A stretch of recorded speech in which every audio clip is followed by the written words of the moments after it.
14 November সোমবার রাত 8টায় খালেদ মহিউদ্দিন আছে এইচএসপিকে জানিয়ে দিচ্ছি শিরোনাম। প্রাণ ফিরিয়ে দিলেন সাঁওতালরা, নির্যাতন হয়নি বলে দাবি শিল্প সচিবের।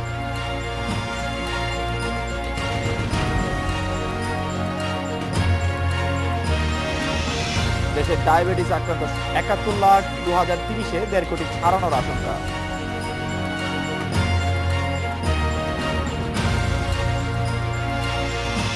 আদালত থেকে পলাতক ধর্ষণে আসামি রুবেল 24 ঘন্টাও গ্রেপ্তার হয়নি।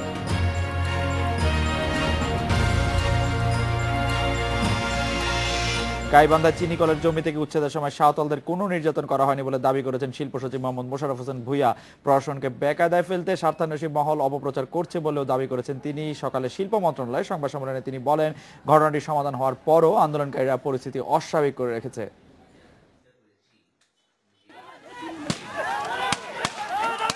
গাইবান্ধার গোবিন্দগঞ্জের মাদারপুর গ্রামে রংপুর চিনিকলের জমি উদ্ধারের কথা বলে গত 6 নভেম্বর উচ্ছেদ করা হয় কয়েকশো সাঁওতাল পরিবারকে।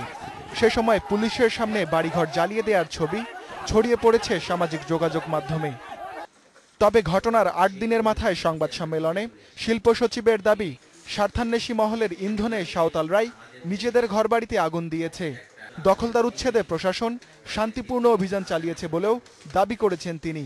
যারা তাদেরকে এখানে বসিয়েছিল তারাও এটার সাথে সংযুক্ত হয়ে বলেছে যে এখান থেকে চলে যাওয়ার আগে তোমাদের বাড়ি ধরে আগুন লাগাই দেবে। এইভাবে এই জিনিসগুলি ঘটেছে এবং ওই পুরা এলাকা যেখানে তারা ছিল সেটি আগুনে হয়েছে। উচ্ছেদ অভিযানের সময় নিহত হন 3 জন। গুলিবিদ্ধ অবস্থায় অনেকে আছেন হাসপাতালে। তবে শিল্প সচিব বলেন, আইন শৃঙ্খলা বাহিনী ঘটনার দিন টিয়ারশেল ও ফাঁকা গুলি ছুড়েছে। মৃত্যুর ঘটনাগুলো অভিযানের সঙ্গে সম্পর্কিত নয়। এই 2 জন মারা গিয়েছে যখন নাকি এই অপারেশন হয়, সেই পর্যায়ে একজন ধান খেতে পড়ে, আরেকজন কোথায় যেন, আরেকজন আপনার এই যে পরে পল্লীতে মারা গেছে, সেটা তো খবরের কাগজেও আমরা দেখেছি। চিনিকলের অধিগ্রহণ করা জমিতে আখের পরিবর্তে অন্য ফসল আবাদের অভিযোগ নাকচ করেন সচিব। হামলায় উস্কানিদাতাদের চিহ্নিত করার কথা জানিয়ে তিনি বলেন, ক্ষতিগ্রস্তরা চাইলে সরকার পুনর্বাসনের উদ্যোগ নেবে। Ruhul Amin, independent news, Dhaka. সাঁওতালপল্লীতে হামলা বিষয়ে কথা বলতে আমাদের সাথে আছেন শিল্প সচিব মোহাম্মদ মোশাররফ হোসেন ভূঁইয়া। জনাব মোহাম্মদ মোশাররফ হোসেন ভূঁইয়া, আজকে সাংবাদিকদের আপনি যে ব্রিফিং করেছেন সেটিতে আপনি বলছেন, আমি আপনাকে কোট করছি, যে 2 জন মারা গিয়েছে যখন অপারেশন হয় সেই পর্যায়ে একজন খাট থেকে পড়ে আরেকজন কোথায় যেন ... পরে পল্লীতে মারা গেছে, সেটা তো খবরের কাগজে আমরা দেখেছি, এটি স্বাভাবিক মৃত্যু হয়েছে। আপনাকে এই কথা কে কনফার্ম করেছে জনাব মোশাররফ হোসেন ভূঁইয়া, যে তারা একজন খাট থেকে মারা গেছে, আরেকজন কোথায় যেন পরে পল্লীতে মারা গিয়েছে? বুঝলাম না আপনি কি, আমি কি বলেছি? আপনি বলেছেন যে 2 জন মারা গিয়েছে যখন অপারেশন হয় সেই পর্যায়ে একজন খাট থেকে পড়ে আরেকজন কোথায় যেন পরে পল্লীতে মারা গেছে। কিসের থেকে পড়ে? খাট থেকে পড়ে। খাট? জি। তো এটা আপনার কোথায় পেলেন? আপনি বের করেন আমার কোথায় বলেছি এটা। আপনি আমরা দেখতে পাচ্ছি খবরের কাগজগুলি যারা আপনাকে কোট করেছে, আমরা আপনাকে শুনেছি, সেখানে আপনাকে এরকমই তো বলতে শোনা গেল মনে হয় যে খাট থেকে পড়ে একজন কোথায় যেন পরে পল্লীতে মারা গেছে। এইগুলি কারা তৈরি করে? এগুলি তো সব রেকর্ড করা আছে। জি, আমি যা বলেছি সবই তো রেকর্ড করা আছে, সেটা খুঁজে বের করতে বলেন। খাট থেকে পড়ে এটা কি ওই জাজ্জল্যমান কিভাবে এরকম কথা বলে? আমি লিখিত একটা স্টেটমেন্ট দিয়েছি, আমি লিখিত সেটা পড়েছি, কাজেই সেখানে খাট থেকে পড়ে বলবো সেটা কোনো কথা হইলো নাকি? মানে সেটাতেই আমরা একটু যিনি শুনেছেন উনি কি শুনলেন আমি তো বুঝলাম না কিছু। আমি bdnews24.com আপনাকে কোট করে বলছে, আপনি বলছেন যে এই কথা আপনি বলেন নাই। ঠিক আছে, আপনি কি এই কথা বলেছেন যে গোবিন্দগঞ্জে স্বার্থান্বেষী মহলের প্ররোচনা রয়েছে? এই স্বার্থান্বেষী মহলটা কে আসলে জনাব মোহাম্মদ মোশাররফ হোসেন ভূঁইয়া? স্বার্থান্বেষী মহল তো আমি সেখানেও বলেছি যে আমরা স্বার্থান্বেষী মহল যে কারা এটা তো আমরা এখন বলবো না, এটা আইন শৃঙ্খলা বাহিনী চিহ্নিত করবে তদন্তের মাধ্যমে। জি, আমি তো তদন্তকারী অফিসার হিসাবে এখন এটার মধ্যে নিয়োজিত না। যারা এটার দায়িত্বে আছে তারাই বের করবে, এবং প্রত্যেকের বক্তব্যেই আপনি দেখবেন জি, এটা বলা হচ্ছে যে একটা মহল এর পিছনে মদত দিয়েছে। জি। আমার লিখিত বক্তব্যে আমি এটা স্পষ্ট বলেছি, ওদেরকে একটা মহল, স্বার্থান্বেষী মহল বলেন জি। কিংবা ভূমিদস্যু বলেন, যাই বলেন, ওদেরকে নিয়ে এখানে প্রথমে বসিয়েছে যে তোমাদের এখানে জমি দেওয়া হবে। রাইট। তারপরে আস্তে আস্তে তারা সংগঠিত হয়েছে। কিন্তু কোন জায়গায় আমি বলি নাই যে এটা উমুকে বা উমুক এই স্বার্থান্বেষী মহল। স্বার্থান্বেষী মহল তো যে কেউ হতে পারে, এবং এটাতে আমরা যারা চিহ্নিত করার দায়িত্বে আছে, আইন শৃঙ্খলা বাহিনী বা কোনো গোয়েন্দা সংস্থা, তারাই বের করবে, সরকার তাদেরকে ধরবে। গতকাল আপনারা লক্ষ্য করেছেন যে সেখানে একটা ওই আপনার আওয়ামী লীগের একটা সংসদীয় দল গিয়েছে, তারাও তো সেরকম বলেছে যে যারা এর পিছনে দায়ী তাদেরকে শাস্তি দেওয়া হবে। রাইট। যে স্বার্থান্বেষী মহলের কথা আপনি বলছেন, তাদের ব্যাপারটা কি আপনি জানেন যে তারা কারা? মানে আপনি বলবেন না সেটা ঠিক আছে, কিন্তু আপনি কি জানেন? জি জি জি, আমাদের নজরে এসছে। আমাদের যেই গত 4-5 মাস যাবত যে কাণ্ড হচ্ছে, তো যারা এর পিছনে ইন্ধন দিয়েছে, আমাদের যারা সেখানে সুগার কর্পোরেশনের অধীন সুগার মিল, তারা চিহ্নিত করতে পেরেছে। তো আপনি যেটা জানেন সেটা জানতে একটা তদন্ত কমিটি লাগবে কেন? আপনি সরকারের সিনিয়র সচিব, আপনি জানিয়ে দেন স্বার্থান্বেষী মহল কারা। আমি কেন এটা জানাবো? যাদের জানানোর দরকার তারা জানাবে। কেমন? জি, যারা এটাকে জানানোর দরকার তারা জানাবে, আর আমি যেখানে জানানোর প্রয়োজন সেখানে জানিয়ে দিয়েছি অলরেডি। আচ্ছা, এই আর কি। কোনখানে জানানোর প্রয়োজন? আপনি কি তদন্ত কমিটির কথা মিন করছেন জনাব মোশাররফ হোসেন ভূঁইয়া? তদন্ত কমিটি সরকারের উপরের পর্যায়ে যেখানে যেখানে দরকার। জনাব মোহাম্মদ মোশাররফ হোসেন ভূঁইয়া, আমরা আপনার ব্রিফিং এর বাইটটি দেখছিলাম, সেটিতে আমাদের এডিটর আবার এখন জানালেন যে ওটাতে আপনি বলছেন যে যখন অপারেশন চলে তখন খাট থেকে পড়ে মারা গিয়েছে। আশ্চর্য! এটা আপনি দেখেন, আপনি এটা দেখেন, আবার লিখিত কাগজ দেখেন।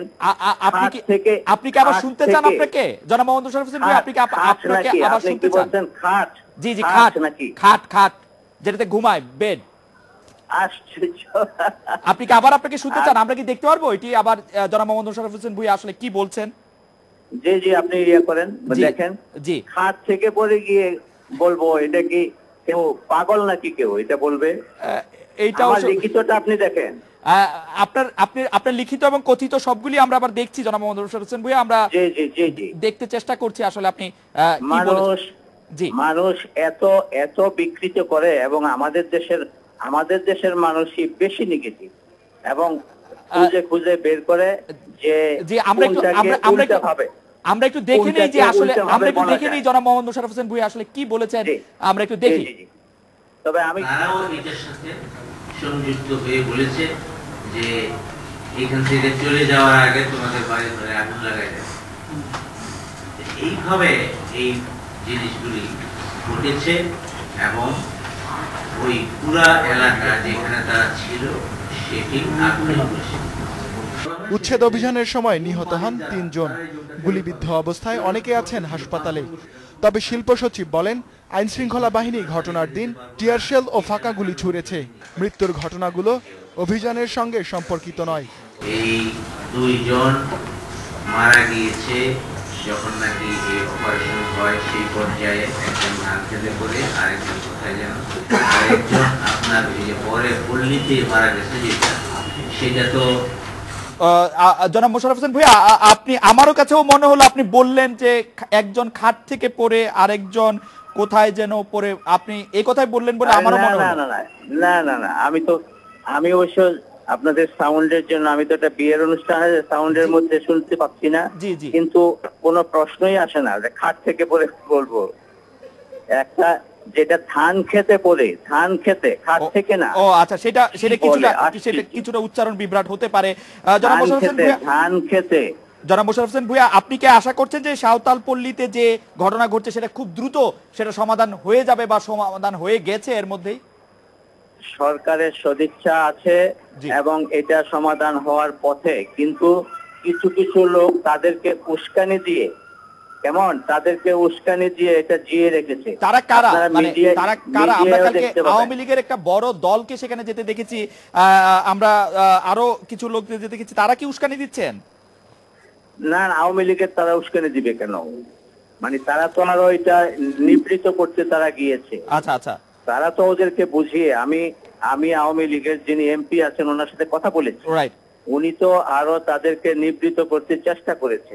উনি বলেছেন যে তোমাদের জন্য যদি যাদের ঘর বাড়ি নেই তাদেরকে খাস জমিতে বাড়ি ঘর করে দেওয়া হবে, যাদের ওই আপনার ত্রাণের দরকার তাদেরকে ত্রাণ দেওয়া হবে। কিন্তু আজকেও তো আমিও তো একটু আগেই টেলিভিশনে দেখে আসলাম যে তারা ত্রাণ নিচ্ছে না, সরকারের লোকজন বা ইয়েরা। তো এইগুলির পিছনে কেউ ইন্ধন দিচ্ছে যে তোমরা আন্দোলন চালিয়ে যাও। তাদের আমি আজকে সকালবেলা সাংবাদিক সম্মেলনেও বলেছি যে তারা মিলগুলিতে কাজ করতো, তাদের ছেলে মেয়েরা সেখানে পড়াশোনা করতো স্কুলে, কিন্তু এখন তারা স্কুলে যাচ্ছে না, তারপরে মিলের কাজে যাচ্ছে না। তো তাদেরকে বলছে যে তোমরা যদি এইগুলিতে যাও তাহলে তো তোমাদের আন্দোলন বন্ধ হয়ে যাবে, স্বাভাবিক হয়ে যাবে পরিস্থিতি। এবং এই যে যারা নাকি গাছের তলে বা এই জায়গায় সেই জায়গায় ছিল, এরা কোত্থেকে আসছে? এদের বাড়িঘর নিশ্চয়ই ছিল 4 মাস আগে, তারা নিশ্চয়ই বাড়িঘরে থাকতো। ওরা তো 4 মাস আগে এই সুগার মিলের জমিতে এসে অস্থায়ী ঘরটর করেছে। তো এর আগে নিশ্চয়ই তাদের বাড়ি ঘর ছিল, তারা সেখানে চলে যাবে। এই যে জড়ো হয়ে এখানে আছে, কেউ না কেউ তাদেরকে এইগুলিতে বলছে যে আন্দোলনটাকে চাঙ্গা রাখো।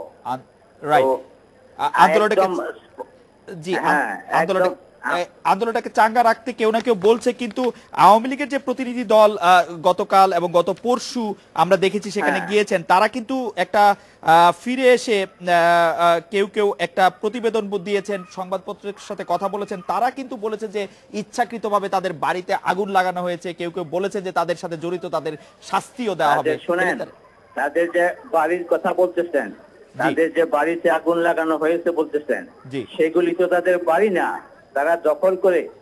আমি টেলিভিশনে কথা বলছি, রাইট। তারা তো দখল করে সেইখানে অস্থায়ী বাড়িঘর করেছে। তাদের বাড়ি ঘরে আগুন দিবে কে? আর সেই আগুনের কথাও আমি সকালে বলেছি, যখন তীর ধনুক নিয়ে পুলিশকে আক্রমণ করেছে, বুঝতে পেরেছেন? তীর ধনুক নিয়ে যখন পুলিশকে আক্রমণ করেছে, পুলিশ আহত হয়েছে, তখন বাধ্য হয়ে বল প্রয়োগ করেছে পুলিশ। আমরা দেখেছি ভিডিও ফুটেজে যে পুলিশ দাঁড়িয়ে আছে, আগুন দেওয়া হচ্ছে। হ্যাঁ, তো তারপরে পুলিশ যখন তাদেরকে করেছে, সেই পর্যায়ে বিভিন্ন মানে এলাকা থেকেও আগুন দিয়েছে। আর হইলো যে এদেরও যারা উস্কানি দিয়ে এখানে এনেছিল, তাদের মধ্যেও কেউ কেউ বলেছে যে তোমরা চলে যাওয়ার সময় আগুন দাও। আচ্ছা, এই যে আমরা বেশ বিভিন্ন রকমের খবর টবর পেয়েছি।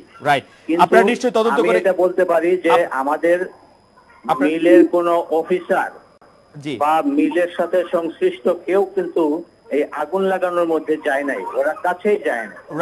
জনাব, আপনারা নিশ্চয়ই তদন্ত করে দেখবেন যে আসলে সত্যিকার অর্থে কে আগুন দিয়েছে। জনাব মোহাম্মদ মোশাররফ হোসেন ভাই, আপনাকে অনেক ধন্যবাদ। রেডিওকে এবার একটি বিরতি নিচ্ছি। যখন ফিরে আসবো তখন আওয়ামী লীগের তথ্য গবেষণা সম্পাদক অ্যাডভোকেট আফজাল হোসেন এবং সুপ্রিম কোর্ট আইনজীবী ব্যারিস্টার জ্যোতির্ময় বড়ুয়া আমাদের সঙ্গে থাকবেন এ বিষয়ে আরো কথা বলতে।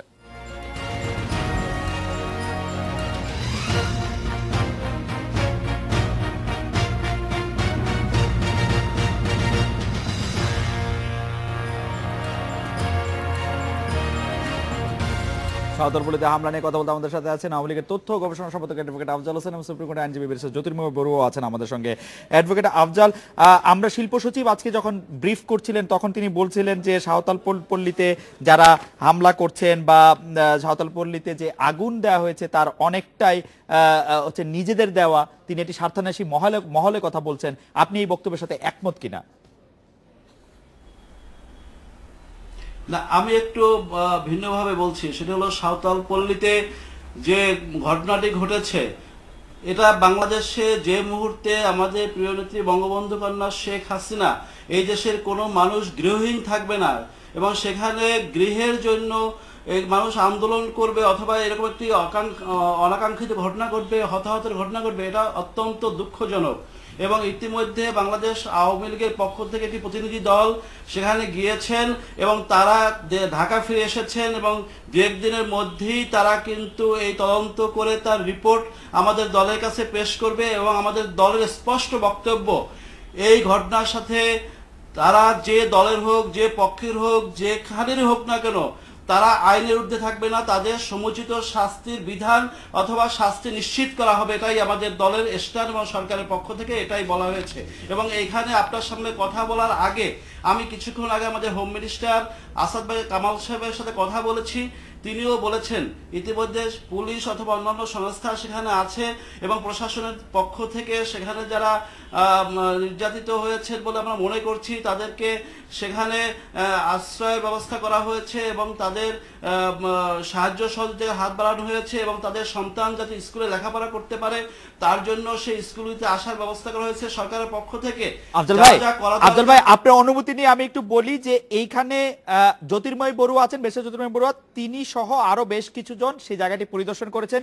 ফিরে এসে তারা যা বলছেন সেই কথাগুলি হচ্ছে অনেকটা এরকম যে পুলিশের সহায়তায় স্থানীয় চেয়ারম্যান শাকিল আকন্দ বুলবুলের নেতৃত্বে তার সন্ত্রাসী বাহিনী সাহেবগঞ্জ আদিবাসী বাঙালি সমন্বয়ে গড়ে ওঠা পল্লীতে প্রায় 600 ঘর ও স্কুলে অগ্নিসংযোগ করে।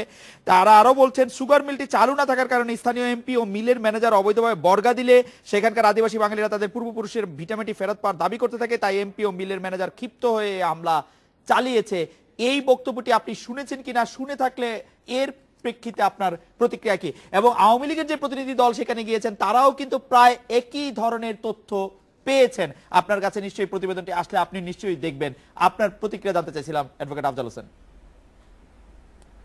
না, আমাদের কথা স্পষ্ট, এখানে পুলিশ বলেন, সরকারের যে কোনো জায়গা বলেন অথবা ওই স্থানীয় পর্যায়ে স্বার্থান্বেষী যে কোনো মহলই হোক না কেন, এইরকম একটি ঘটনা যেখানে হতাহতের ঘটনা ঘটে সেইটা পাশ কাটিয়ে যাওয়ার কোনো সুযোগ নেই এবং আমরাও দলগতভাবে সেই জায়গা থেকে এটা মুখ ফিরিয়ে নেওয়ার জন্য কাজ করি না। আমাদের দলের পক্ষ থেকে স্পষ্ট বক্তব্য, যেই জড়িত হোক না কেন তাদের শাস্তি নিশ্চিত করা হবে। আর আরেকটি বিষয় যেটি আপনি বললেন যে এই যে এখানে জমি অধিগ্রহণের বিষয় অথবা এখানে জমি নিয়ে তাদের যে দেয়ার বিষয়, এখানে কিন্তু এই যে টোটাল বিষয় এটা দুইটি ভাবে আমি দেখি। একটা হলো এটা সিভিল ম্যাটার হিসাবে এখানের যে জমি আছে সেই জমি নিশ্চয়ই একটা আইনগত অধিকার কার আছে, এটা নিশ্চয়ই তদন্তে বেরিয়ে আসবে। এবং আমি যেটা জানি যে 1998 সালে অনস আপন এ টাইম একবার যে জমি অধিগ্রহণ করা হয় সরকারের পক্ষ থেকে, সেই জমি কোনোভাবেই তার পূর্বের মালিকের কাছে ফেরত যায় না, এটা এবং সেটি সরকারের জমি হিসেবে পরবর্তীতে বিবেচিত হয়। এবং এই জমি যদি অধিগ্রহণ হয়ে থাকে, এবং আমি জানি এই জমি অধিগ্রহণকৃত জমি, সুতরাং সেই জমিতে বর্তমানে মালিকানা দেওয়ার ক্ষমতা এটা আওয়ামী লীগেরও নাই, বিএনপিরও নাই। আপনি আমাদের সঙ্গে থাকবেন ব্যারিস্টার জ্যোতির্ময় বড়ুয়া। আমরা এই জায়গা থেকে একটু আপনার দৃষ্টি আকর্ষণ করছি, শিল্প সচিবও বলছিলেন যে 4 মাস আগেও সেখানে আসলে কোনো ঘর বাড়ি ছিল না, ঘর বাড়িগুলি টেম্পোরারি করা হয়েছে কোন একটি স্বার্থান্বেষী মহলের ইঙ্গিতে এবং কিছু একটা অভিসন্ধি নিয়ে। এই ব্যাপারে আপনি কি বলবেন? আপনি ঘুরে এসেছেন সেই জায়গা সম্প্রতি।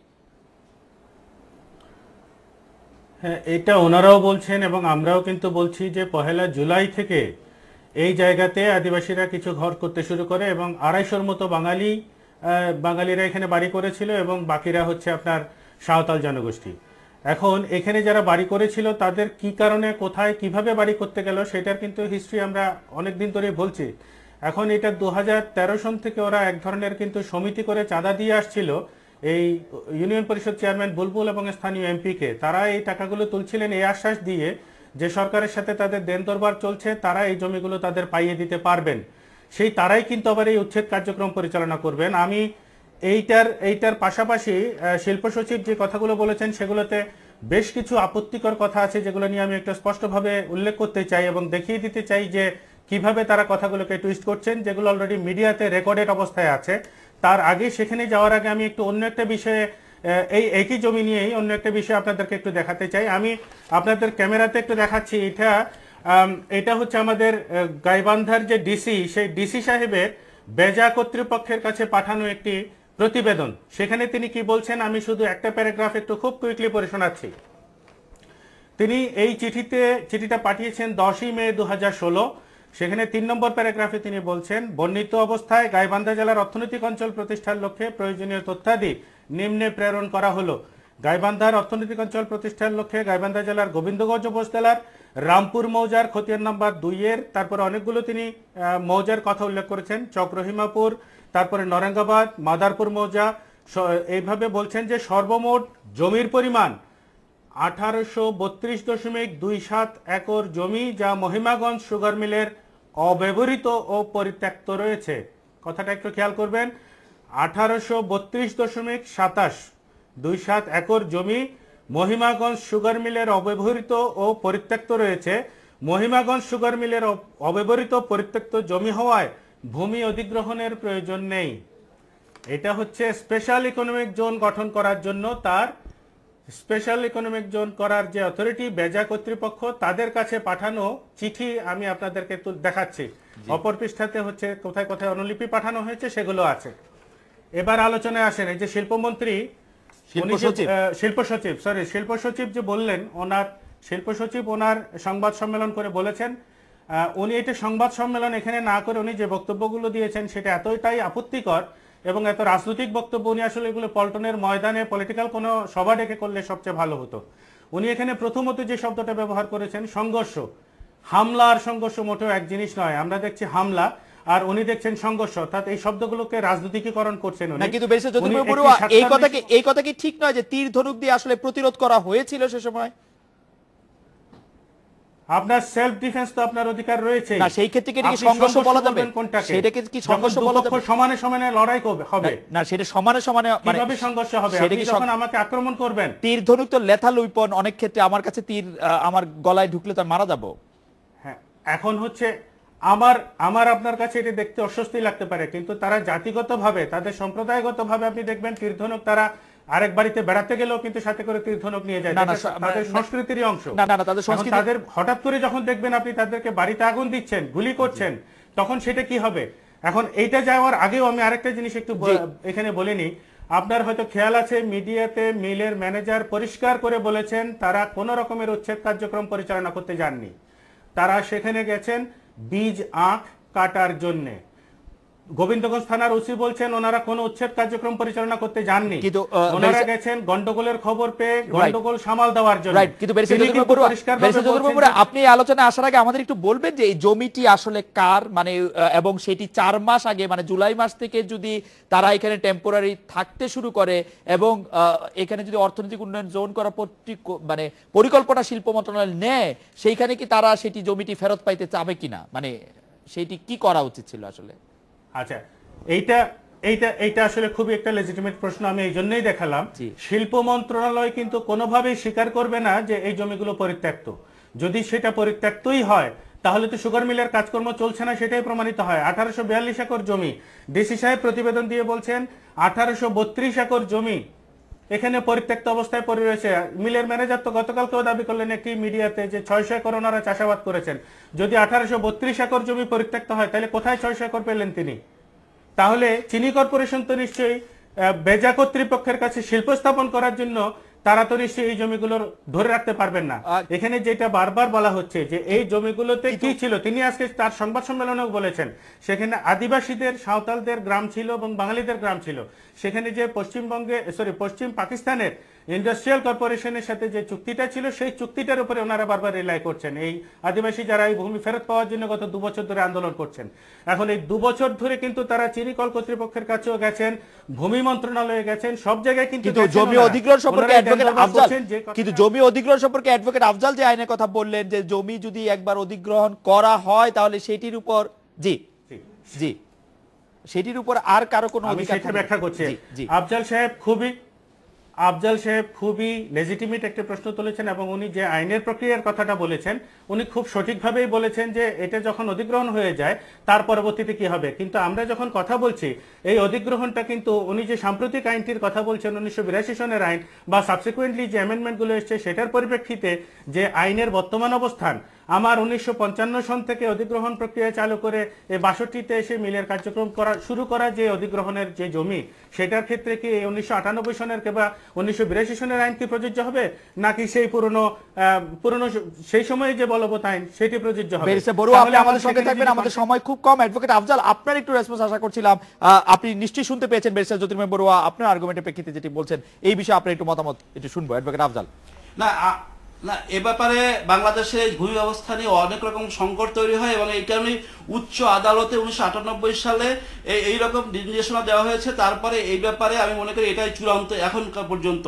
আর যেটা হলো আমার শেষ যে বক্তব্য, সেটা হলো যে মাননীয় প্রধানমন্ত্রী এর আগে এই ঘটনা ঘটার আগেই 10 একর জমি দিয়ে তাদেরকে খাস জমিতে আশ্রয়ণ প্রকল্পের মাধ্যমে তাদেরকে থাকার ব্যবস্থা করেছিলেন।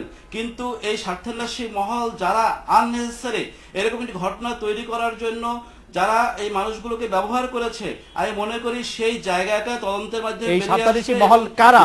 অ্যাডভোকেট আফজাল, এই স্বার্থান্বেষী মহল কারা? নিশ্চয়ই 2004 সালের পরে যখন মিলটি বন্ধ হয়ে যায় তখন নিশ্চয়ই আওয়ামী লীগ ক্ষমতায় ছিল না। তখনই কিন্তু ওই এলাকার যারা এমপি ছিল অথবা ওই এলাকার যারা রাজনৈতিক ক্ষমতাশালী ছিল তারাই কিন্তু সেখানে তাদের দলীয় যে বিএনপি অথবা ওই সময় যারা ক্ষমতা ছিল তাদের দলীয় লোকদেরকে কিন্তু ওইখানে প্রোভাইড করেছিল এবং পরবর্তীতে হয়তো আরো অনেকে প্রোভাইড করেছে। কিন্তু সংকটটা কিন্তু তৈরি হয়েছে ওই বিএনপি যখন 2000। অ্যাডভোকেট আফজাল হোসেন, আপনাকে অনেক ধন্যবাদ। ব্যারিস্টার জ্যোতির্ময় বড়ুয়া, আপনি 10 সেকেন্ড বলবেন কিনা এই সম্পর্কে? অ্যাডভোকেট আফজাল যেটি বলছেন যে এটি রাজনৈতিকভাবে একটি স্বার্থান্বেষী মহল এখানে কাজ করতে চেষ্টা করছে। এইটাই আসলে খুবই প্রবলেমেটিক। সব সমস্যাকে ওনারা রাজনৈতিক দিকে টার্ন করেন। 2004 সনে লে অফ ঘোষণা করার পর থেকে আসলে কোনো প্রবলেম সেখানে তৈরি হয়নি। উনি কমপ্লিটলি ভুল ইনফরমেশন দিচ্ছেন। এখানে যদি কেউ কিছু করে থাকে সেটা হচ্ছে এই সরকারের আমলেই কিন্তু এই আন্দোলন সংগ্রামটা সংগঠিত হয়েছে। ব্যারিস্টার জ্যোতির্ময় বড়ুয়া, আপনাকে অনেক ধন্যবাদ। আপনি বলছেন যে এই সরকারের আমলে এটি তৈরি হয়েছিল। অ্যাডভোকেট আফজাল হোসেন, আপনাকে অনেক ধন্যবাদ। বিরতি নিচ্ছি, ফিরছি একটু পরে।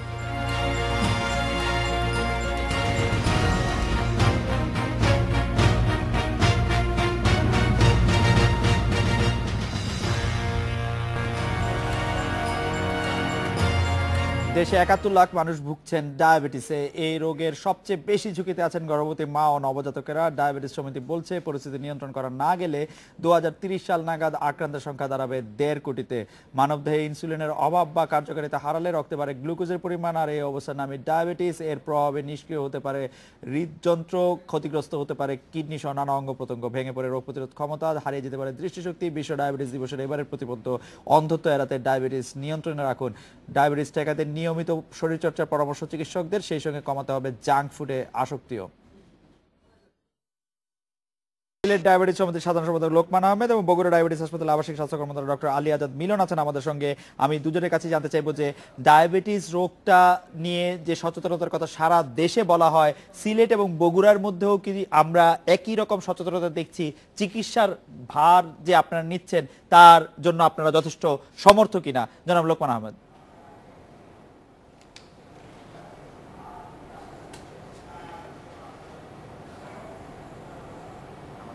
যে ডায়াবেটিস সচেতনতার উপর যে প্রোগ্রাম আমরা করছি হাসপাতাল থেকে, আসলে এটা সম্পূর্ণটা মানে টোটালটাই আসলে আমাদের উপর নির্ভর করছে না। আমার মনে হয় যে সরকারিভাবে কিছুটা উদ্যোগ নেওয়া উচিত এবং আমাদেরকে সরকারের পক্ষ থেকে কিছুটা সহযোগিতার হাত বাড়ানো উচিত। আপনাদের ডক্টর আলী আজাদ মিলন, আপনাদের এমন একটি রোগ, ডক্টর আলী আজাদ মিলন, আপনাদের এই চিকিৎসা দিতে গিয়ে, ডায়াবেটিসের চিকিৎসা দিতে গিয়ে আপনাদের বড় কোনো চ্যালেঞ্জের মুখে পড়তে হচ্ছে কিনা? যেহেতু ঢাকায় আমরা যতটা মনোসংযোগ দেখি কোনো রোগ প্রতিরোধের ব্যাপারে, ঢাকার বাইরে ততটা দেখি না। আপনারা যথেষ্ট পরিমাণে সক্ষম কিনা ডায়াবেটিসের মতো একটি রোগ প্রতিরোধ করার ক্ষেত্রে বা নিরাময় দেওয়ার, সেবা দেওয়ার ক্ষেত্রে? আসলে ঢাকার বারডেম হাসপাতালে যতটা সুযোগ সুবিধা আমরা পাই, বগুড়ার ক্ষেত্রে এটা একটু কমই সম্ভব, কারণ আমাদের এখানে অনেক স্বল্পতাও আছে। যেমন চিকিৎসার ক্ষেত্রে, অনেক ডায়াগনোসিসের ক্ষেত্রে আমাদের অনেক কিছুর স্বল্পতাও আছে। তো সেক্ষেত্রে আমি সরকারের দৃষ্টি আকর্ষণ করব যে বারডেমের পাশাপাশি যেন আমাদেরকেও কিছুটা হলো সহযোগিতা বাড়ায় দেয়। রাইট, উত্তরাঞ্চলের কারণ আমাদের উত্তরবঙ্গের মানুষ অনেকাংশেই দরিদ্র এবং বগুড়া এত একটি ব্যস্ত প্রাণকেন্দ্র, বগুড়াতে এটি নিশ্চয় হওয়া দরকার।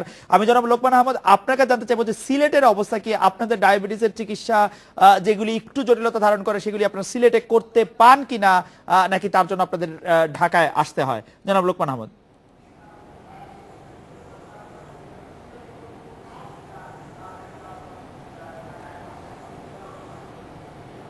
হ্যালো, জি জনাব লোকমান আহমদ, আপনার ডায়াবেটিসের যেসব চিকিৎসাগুলি একটু জটিলতা ধারণ করে তা আপনারা সিলেটে করতে পারেন কিনা, না তার জন্য আপনাদের ঢাকায় আসতে হয়?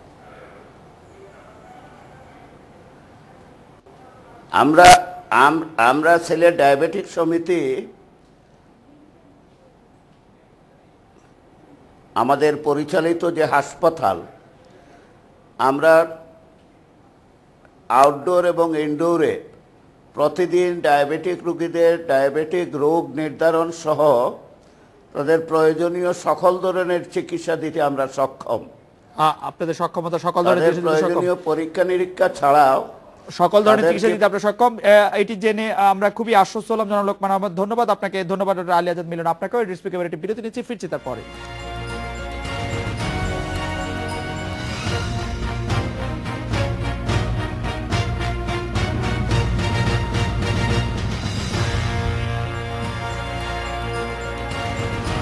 আদালত থেকে পালিয়ে যাওয়া তরুণী ধর্ষণ মামলার আসামি রাফসান হোসেন রুবেলকে এখনো গ্রেপ্তার করতে পারেনি পুলিশ। এই বিষয়ে কথা বলতে আমাদের সাথে আছেন অ্যাসিস্ট্যান্ট ম্যানেজার মাসুদ কারজান। পুলিশের দুই কর্মকর্তা যারা ছিলেন তারা এখানে শাস্তি পেয়েছেন, তাদেরকে সাময়িকভাবে বরখাস্ত করা হয়েছে, কিন্তু আদালত থেকে এই রকম ভাবে একজন আসামি পালিয়ে যাওয়া কি খুব স্বাভাবিক? না, এর আগে দুই একবার আসামি পালিয়ে গেছে, এরকম ঘটনা কিন্তু আছে, এটা নতুন নয়। কিন্তু বিষয়টা হচ্ছে যে এই যে মামলা, রুবেল যে মামলার আসামি, একটি ধর্ষণ মামলার আসামি, খুব আলোচিত ঘটনা ছিল এবং আসলে পুলিশ এবং র্যাব জানিয়েছে আসলে রুবেলকে যেভাবে আসলে আদালতে নেওয়া উচিত ছিল, যেভাবে আদালতে হাজির করা উচিত ছিল, সে ঘটনা স্বীকার করেছে। সে আদালতে 164 ধারা জবানবন্দি দেওয়ার কথা ছিল, এই জন্যই তাকে আদালতে নেওয়া হয়েছিল। তো তার বিরুদ্ধে আসলে এর আগেও ধর্ষণ সহ কিন্তু বেশ কিছু মামলা আছে, বলা চলে যে ওই এলাকার সে একজন চিহ্নিত সন্ত্রাসী। তো পুলিশ কিন্তু যেভাবে নিয়ে গেছে এবং তারা দায়িত্বে ছিলেন, যে পুলিশের এসআই এবং একজন কনস্টেবল, তাদের আসলে দায়িত্ব অবহেলার কারণেই আসামিটি মানে খুঁজে পাওয়ার কতটা সম্ভাবনা জানাচ্ছেন আমাদেরকে পুলিশ কর্মকর্তারা? কিছুক্ষণ আগে এবং পুলিশ এবং র্যাব দুই সংস্থার সঙ্গে কথা হয়েছে, তারা বলছে একটি ঘটনা ঘটে গেছে বা তারা এই ঘটনাকে দুর্ঘটনা বলছেন। তবে এটুকু বলছেন যেহেতু রুবেল ঘটনার পরে সেই ঘটনা শনাক্ত করা হয়েছে, তাকে পলাতক অবস্থায় গ্রেপ্তার করা হয়েছে, এইবারও তাকে হয়তো গ্রেপ্তার করাটা খুব কঠিন কিছু না। তারা আশাবাদী যে রুবেলকে হয়তো তারা খুঁজে পাবেন, যে রুবেল একেবারে যে লাপাত্তা হয়ে যাবেন বা এরকম সুযোগ নেই। এবং তারা বলছেন যে কিছু তাদের যেভাবে কাজ করেন পলাতক আসামি ধরার ক্ষেত্রে বা এরকম আসামি ধরার ক্ষেত্রে সেভাবে কাজ করছেন, তারা 2-1 দিনের মধ্যে হয়তো রুবেলকে আবারও আদালতে নিয়ে যেতে পারবেন, এরকমটি বলছেন। মাসুদ ইবনে আইয়ুব, আপনাকে অনেক ধন্যবাদ। এই ছিল আজকের রেডিও স্পিকে আমন্ত্রণ আমাদের পরের আয়োজনে।